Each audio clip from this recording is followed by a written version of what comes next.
Mara baada ya klabu ya Yanga kutoridhishwa na majibu ya TFF, shirikisho la soka pamoja na bodi ya ligi, majibu yao baada ya barua ya kuomba kwamba baadhi ya viongozi wa bodi ya ligi akiwepo Mzee Mguto pamoja na Maska Songo waweze kujiuzuru kutokana na kuahirisha mchezo wa dabi ambao ulipangwa ufanyike mwezi wa 3 tarehe 8 majira ya saa 1:30 usiku. Sasa TFF imewapa majibu kwamba klabu ya Yanga kana kwamba sababu kuu iliyopelekea vitu kusababisha mchezo kuahirishwa ni moja ya viashiria vya rushwa na kutokuwa na usalama.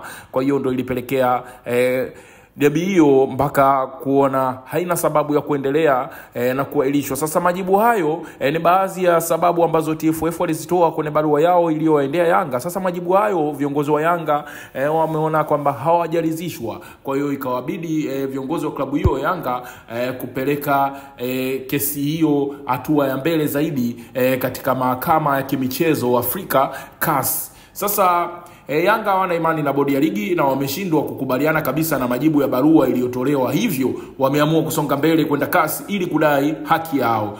Tayari malalamiko wamepelekwa CAS, kwa hiyo kinachosubiriwa sasa wa kesi hiyo wakati inatakiwa kusikilizwa. Utaratibu, kuna baadhi ya taratibu kabla haijaanza kusikilizwa, kuna kama malipo ni kama milioni 40 ngapi ile inatolewa ili mradi kesi ianze kusikilizwa huko CAS. Sasa haya ni baadhi ya madhara ambayo huenda yakatokea baada ya Yanga kama klabu kutoka Tanzania kwenda kupeleka malalamiko yao CAS, kwamba malalamiko juu ya TFF. Sasa moja ya vitu ambavyo vinaweza vikatokea ni kwamba msuguano baina ya hizi sehemu mbili, TFF na maanisha na Yanga. Kwa hiyo kutakuwa kuna msuguano mkubwa na nje ya msuguano mkubwa baina yao, na huenda viongozi wasipatane kutokana na manake ni kama kwamba Yanga anaenda kuichafua labda TFF kule, huenda na wanaweza wakachukuliwa upande huo. Na sasa majibu yoyote atakayotokea, tuseme Yanga akashinda, kwa hiyo upande wa Simba nao itabidi waende kushtaki, yani kuenda kuomba review, yani kesi irudiwe, yani wakatie rufaa, kwa sababu nao watakuwa wamepokonywa alama 3 ikitokea Yanga ameshinda hiyo kesi. Sasa kutakuwa kuna mvutano mkubwa sana baina ya hizi pande tatu. Kwa sasa ni yupo Yanga na TFF, ila ukiangalia kisheria na kikanuni Yanga ndio yuko sahihi. Yanga yuko sahihi kudai alama zake 3 na uwezo kailisha mchezo ndani ya masaa 2 kabla ya mechi. At least wanasema ni masaa 72. Watu wanatoa pesa kujiandaa kwa ajili ya mchezo ule, na ukiangalia kama dabi lazima maandalizi yake yawe tofauti, labda ukicheza na Ken Gold au ukicheza na Tabora United. Kwa hiyo maandalizi yake yanakuwa juu sana. Sasa unapowailishia watu na kuwapelekea mbele, it means ile effort yote walioifanya kwa kipindi kile kuisubiria ile mechi inakuwa ni kama ni bure. Na nje ya hapo kuna baadhi ya mashabiki wanachama ambao tunakumbuka walienda uwanja wa Taifa na au kubatika kuona huo mchezo, wengine walitoka mikoa ya mbali, wengine nje za nchi. Sasa ni kama hasara kwao. Kwa hiyo Yanga wenyewe wanasimamia kanuni zao, manake hakukuwa kuna sababu ya msingi ya kusema mechi ile isimamishwe. Hakukuwa kuna sababu ya msingi, manake inavyosemekana kwamba hakuna mechi yoyote ya Simba na Yanga ambayo mtu usiku hata kama mechi inachezwa usiku akaenda kufanya mazoezi siku moja kabla ya mchezo kwenye ile uwanja wa Taifa. Kwa hiyo wanakuwa wenyewe wanaogopana. Sasa inaonekana kama Simba walifanya vile maksudi na wamesusia game maksudi, na bodi ya ligi ikawabeba.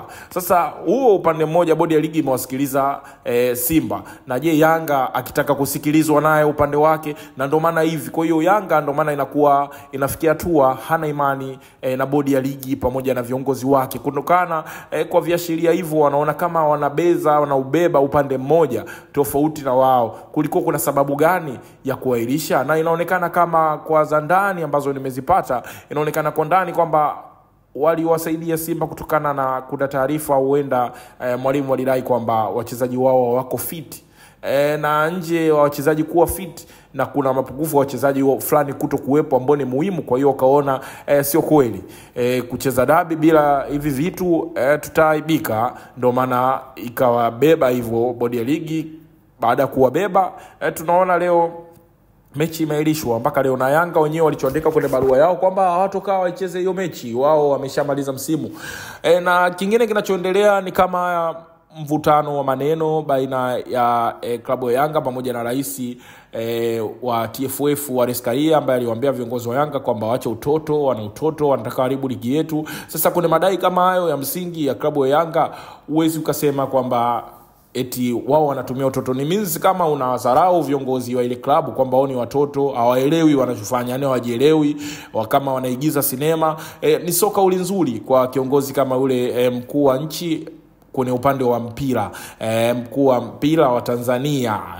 Kwa sasa unachoona kutakuwa kuna mvutano, Yanga kienda CAS. Kwa hiyo kama kutakuwa kuna masuala ya vinyongo ya dini yataendelea, it means endelee na mechi. Kumbukwe zimebakia mechi 8. Sasa hebu tujiulize, what if Yanga ikakubaliwa kwamba CAS mchezo usichezwe na wapewe pointi 3? It means ligi yetu ndo tunaenda kupata bingwa. Manake mpaka aje kuangusha pointi inakuwa ni ngumu sana. Na kwa upande huo ukikaa kwenye city ya Simba hawawezi wakakubaliana na hilo swala. Na hivi difference ni pointi 1, at least zingekuwa nyingi zaidi.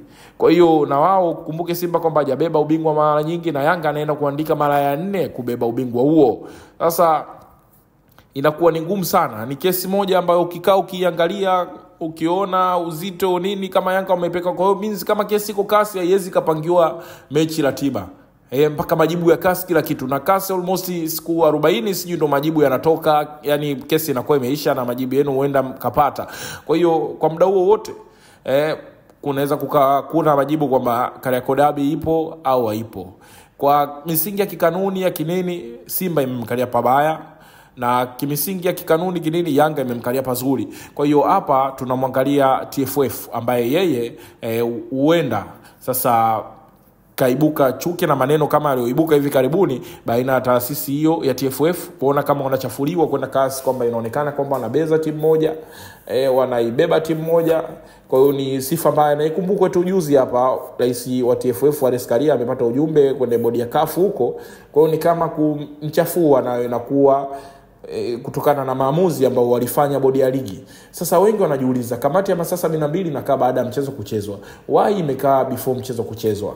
Ilikuwaje? Na ikatoka na kwamba jibu mechi imeahirishwa, wakati asubuhi pamoja na mchana viongozi wao wa bodi ya ligi wanaitikia, wanasema kwamba mchezo upo na watu wawasili, na hadi TFF wali publish kwenye page yao kwamba mchezo utakuwepo, watu wasogee uwanjani. Sasa inakuaje baada ya muda ghafla tu mchezo umeahirishwa? Ni kama kumbeba mtu. Kwa hiyo uongozi wa Yanga nao utasimamia misingi yao ya taasisi yao. Asante sana, endelea kusikiliza Bongo 5 kwa ajili ya update mbalimbali za michezo, burudani ya kijamii, na hususan katika hili sakata. Wewe tolea maoni yako, unaona upande gani labda una shida, au unaona upande gani labda kuna sitofahamu kubwa ipi, labda unaweza kutupia kwenye comment hapo, huenda tukadiscuss kwa wakati mwingine kwa juu ya hichi kinachoendelea kwa ajili ya manufaa ya mpira wetu wa Tanzania, na tuelewe zaidi nini kinatakiwa kufanywa kwa maoni yetu. Asante sana, endelea kusikiliza na kutazama Bongo 5.